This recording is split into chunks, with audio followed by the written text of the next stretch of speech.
Welcome to Community Lutheran Church's podcast, Bridges of Belief, being God's presence in a hurting world by accepting all people as we are created. Together, we'll create a stronger community and a church renewed. For this Bridges of Belief podcast, we're talking with Pastor Earl Janssen, who has been a leader in our church, dedicated in guiding us with wisdom, compassion, a deep commitment to inclusivity, and some wit. I'm your host, Lee Trueheart. Before we begin with some of these questions, I wanted to say that some of them will probably sound familiar to the last podcast with Pastor Karras, but I think it's important for some of the answers to be seen by both the pastors of the church, and how the cohesiveness and the uniqueness of the views and the perspectives are. Pastor Earl, would you mind sharing a little of your journey to becoming a pastor and what brought you here to Community Lutheran Church and how long you've been with us?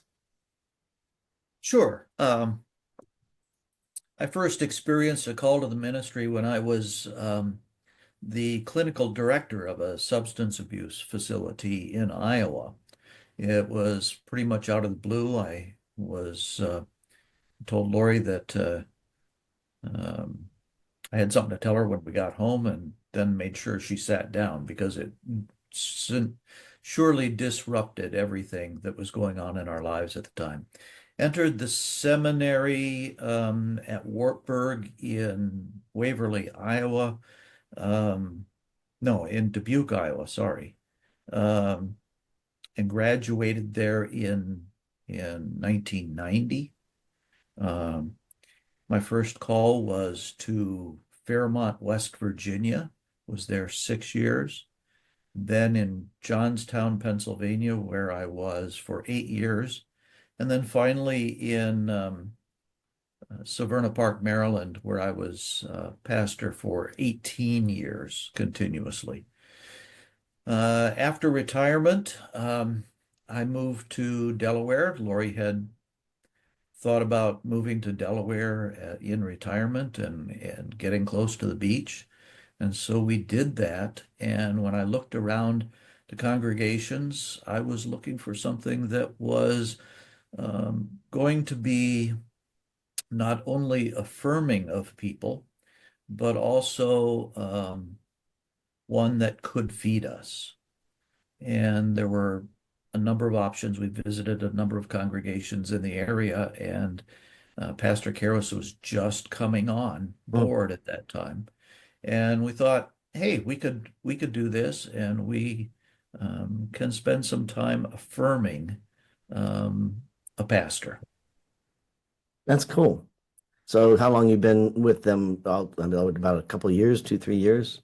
So it was right before Pastor Karras? Yeah, we formally joined right around Easter time that would be 2 years ago. Oh, cool. Yeah. Cool. What, in your perspective, what makes Community Lutheran Church unique? Well, a couple of things. One is certainly Pastor Karras's energy. She is attempting to create change rapidly. I tried creating change slowly, and that was as much a disaster as it could be. There were too many people that were intent on keeping things the same. Okay. We really appreciate the affirming nature and the place where all sorts of different folks can feel welcome. I've been an advocate for LGBTQ stuff since the early 80s. And it was nice to find a place where I could continue to do that kind of affirming and lift up folks who've not been lifted up most of their lives. Well, what does it mean for a church to be open and affirming? And I can I'm sure a lot of our listeners can say why it's important today, but in your point of view, why is it so important today more than ever? I think I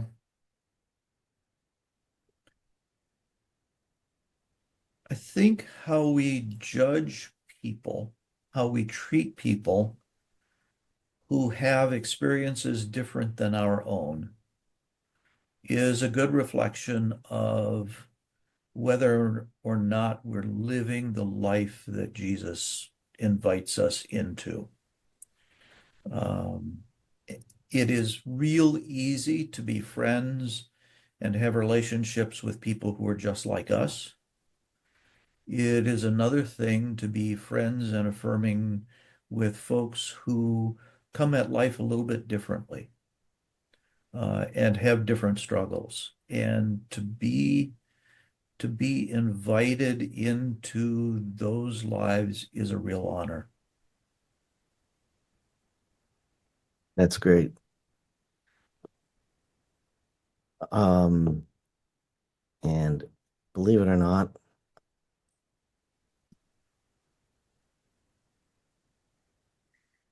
your focus in ministry is equipping the saints. And what is equipping the saints? And what are some biblical examples of this in action?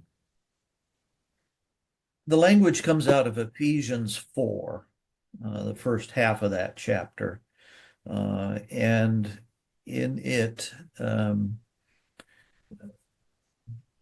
the church is described as uh, equipping the saints for ministry.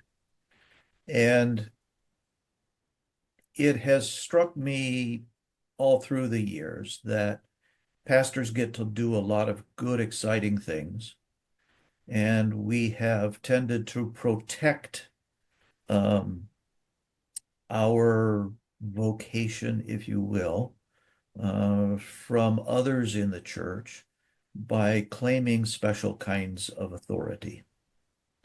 So when I visit folks in the hospital or nursing homes, I often come out of there um, feeling a great sense of purpose. Whenever I'm conducting worship, I feel a good sense of purpose. And yet, those are all things that Christians have done since the beginning, and it hasn't just simply been left to uh, the clergy. And so equipping the saints is really providing that kind of training and permission giving for people to enter into the spiritual side of their lives in ordinary life and being able to provide care for other people. Um, for me, that has meant everything from teaching parents how to teach the faith to their children to on Ash Wednesday having folks in the congregation impose ashes on one another rather than the pastor doing it all the time. And to providing those opportunities and that training so that people can get out of that fear that they have to be able to be agents of Christ in their worlds. Well, how do we measure whether we are truly equipping the saints within the church? I think it gets to be a matter of uh, some natural kind of things like uh, who who prays at gatherings. Hmm. Is it the pastor or is it everybody else? Who leads teaching opportunities? Is it the pastor or is it everyone else? Uh, who visits and shares faith in the midst of hardships and difficulties? Is it only the pastor or is it other folks too? Um, who is able to um, um, interpret the world through a lens of faith. Is it only the pastor or is it everyone else? And I think that's how we measure it. That's interesting. Um, how can churches balance that teaching and the discipline and the practical training for that? Over the years, I've become less and less inclined to do the typical kind of Bible study because it becomes all about what I know as opposed to what I'm doing. So when I introduced the seven faith practices to Pastor Karras, it was about engaging the world and the people around us in those kind of particular tasks: prayer, inviting, giving, study, serving, encouraging, and worship are those seven faith practices. Those are by their nature active. And we tend to discover that most folks in congregations believe that worship and study are the only things that they need to be involved about, when really there's so much more. So, what are some of the daily habits that help the believers and the people within the church stay equipped for this, for whatever their calling is? One of our one of our presiding bishops described one of his faith practices as remembering and recalling his baptism whenever he washed his face in the mornings. Just that act of washing one's face and then declaring one to be a child of God who is called to be Christ in the world, in their world around them, um, gets the day started off all right. Oh, okay. That's an interesting, very practical. It's almost like the admiral who says, "Get up and make your bed," and that's such. Exactly. So, just in a different manner. Mm-hmm. Um, how would you describe the atmosphere for the Community Lutheran Church? What's the vibe like for you? Worship is much more casual than I'm accustomed to. I'm accustomed to the formal liturgy, and yet just recently I was in a large, almost cathedral type Lutheran church where the liturgy um, fell flat. Mm, It was distant, it was remote, it didn't resonate. Um, the vibe at community is that we are indeed a community of people gathered together here for this purpose. Um, mm, we are worshiping God and encouraging one another um, in ways that our communities don't always do for us. It feels safe. mhm. Is that what brings you think that why we're growing and that's what brings people to the church, or is there something else as well? I, I think that feeling safe is a big part of Mm, that, but I also think that people are looking for ways that their faith can make a difference. And um, the the kind of outreach that is an emphasis at Community Lutheran Church makes that visible. Everything from the obvious, which is the food pantry, to um, engaging with one another, participating in pride events in the mm, area, um, English as a second language, just mhm. that kind of outreach focus, that it's not about us, but about what we can do together. That's nice. I like the way you say to that. How can someone engage with our church if they're not really ready to make the big commitment of being a member? Uh, so first of all, there's the online worship. That's a piece. Um, Another piece is that you can volunteer at the food pantry and the other kind of activities without being a member. Hmm. Hmm. And membership, from my perspective, is kind of loose. Um, there's not a formal kind of process. I will often get messages from Pastor Karras, include these people in our mailings. And later that she might say, oh, these people are now members. And there's no real notice of all of that happening. I think one actually becomes a member unofficially before they become official members. Okay. If you are participating in the life of the congregation Hmm. in some kind of way, you have an investment in Yeah. that community, even before maybe anybody formally recognizes that. I can attest to that one. Yes. Are there small acts of services or connection points you'd recommend for some of the newcomers?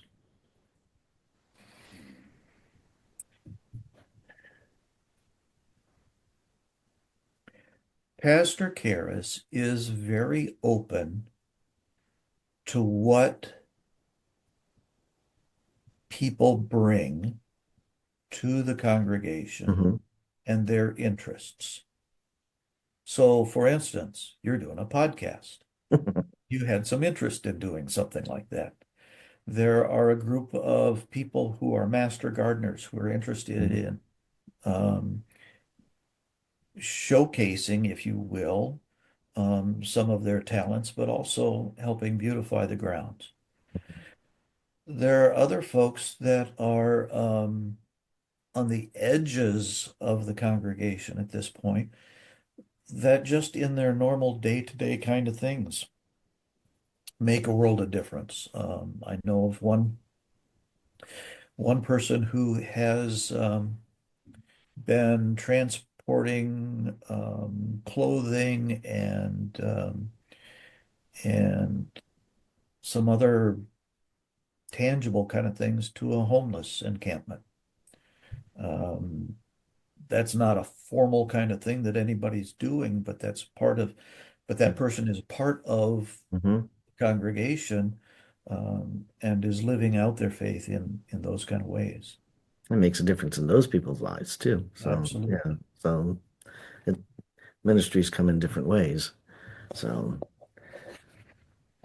what do you hope that listeners take away from our conversation? That there is a place for folks at Community Lutheran Church that doesn't necessarily have anything to do with all the expectations that church or Christianity seems to have in the larger culture. These are a group of people who experience faith in some real tangible ways and are interested in coming together um, with some other progressive believers Hmm. um, to be able to make a difference in the world around them. We're not necessarily going to send big things far away, but we're going to make a difference in the people that we encounter. And I was gonna ask, but it's interesting. And they needed, you said that, interest in the podcast. I was only wanting to know really if they had thought about doing a podcast, not so much as I wanted to be doing the podcast. but apparently when you suggest something, you have to be ready to do it. So yeah, that makes, so I shouldn't say that for the listeners. They're probably going to go, oh my God. But with that thought, why do you think like this podcast is an important way to connect with people beyond the church walls? You never know what is going to resonate for somebody. And Mhm. how those get out there, how people stumble upon some kind of thing. Um, I'm not one to necessarily go looking for a religious focused podcast, Hmm. Hmm. but if I'm if I've heard about Community Lutheran Church, maybe I'm interested in finding out a little bit more from a more informal kind of source. Hmm. Hmm. Who's all involved in the church, and and Yeah, who are they? And rather yeah. than when they come to church, walk up to you and say, "Tell me how you got here." So you're like, "I am. Give me a little minute." Um, we've discussed a lot today on the basis of your faith and the the ministries and in who we are as community church. Before I close this session out, is there any words of wisdom or encouragement you would like to impart?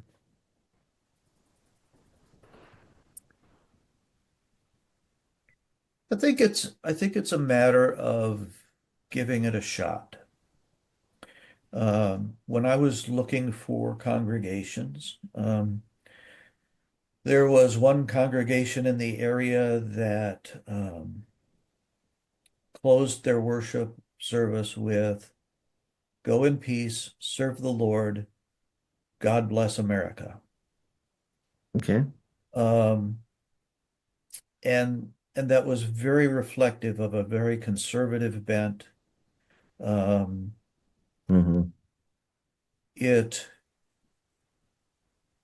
it really left a bad taste in my mouth Hmm. in that Christian nationalism is not really Christianity. Right. And I'm interested in being a follower of Jesus, which means doing the things he did and teaching the things he taught, living in that kind of way. To be a follower of Jesus is often to put self aside and be able to um, see and experience kind of a bigger picture and a better picture of how I fit into the world. It's not about who our enemies are, but it's about inclusion and welcoming and learning something about my faith from hearing your faith story. And I think that's the kind of thing that you get the opportunity to do at Community Lutheran. That's great. I like the way you stated that. Thank you. So, for those who are listening, I invite you to come to visit us and join an event. We have a lot of different ones going on, or share the podcast with others.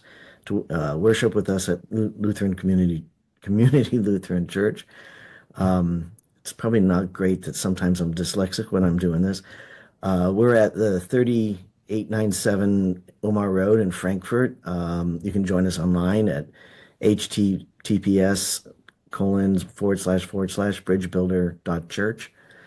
And whether it's in person or online for the 8:45 or 10:30 service with a small group or just a cup of coffee, there's a spot for you here.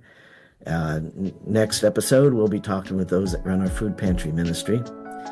And we'll talk with you soon. And thanks for joining us. Thank you, Pastor Earl, for being here. Thank you.